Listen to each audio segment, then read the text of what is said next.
So I thought I'd have a little chat about some of my favorite records, progressive rock records specifically, considering that seems to be what my goal is with this whole channel.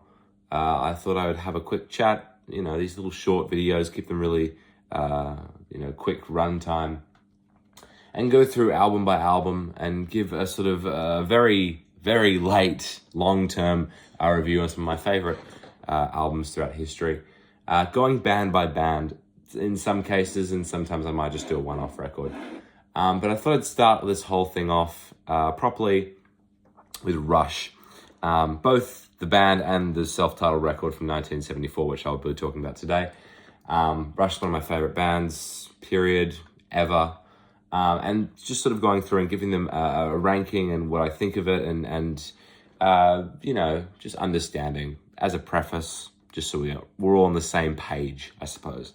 But yes, 1974 debut album from Rush with John Rutsey on the drums, not Neil Peart, as he had not joined the band yet. This is with Mercury Records. As standard, I think 40-something minute runtime. Great single album. When this album came out, a lot of people compared it to Zeppelin in that sense, the sound of Zeppelin, the early vibes of Zeppelin, because it definitely has a lot of that twinge. And as much as I deny the Zeppelin sort of comparisons a lot of time, this first record does sound very up that alley. There are some classics on here, most notably being Working Man, the closing track. Probably one of the most well-known Rush songs in the early days, and still is very, very commonly played in their sets right up until they ended their touring cycles. Some of the highlights for me personally is the opening track, Finding My Way. Absolute classic. Take a Friend is a personal fave. Seems to be on my rotation a lot. Here Again has its moments, and also In the Mood would be a top one.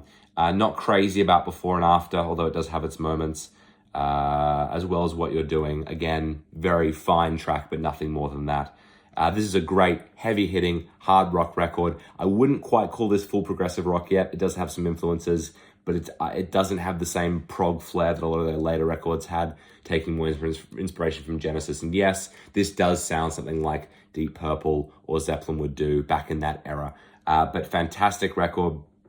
If we're putting it on my out of 100 scale, which I quite enjoy using, I would probably give this a 76 or a 78. I'll say very comfortably put it in the middle at 77 out of 100 for the debut Rush record. Absolute classic. Do highly recommend. Not the best place to start if you haven't listened to Rush before, but still a great treat regardless. In the next video, I'll talk about their follow-up album, Fly By Night. But until then, I'll see you later.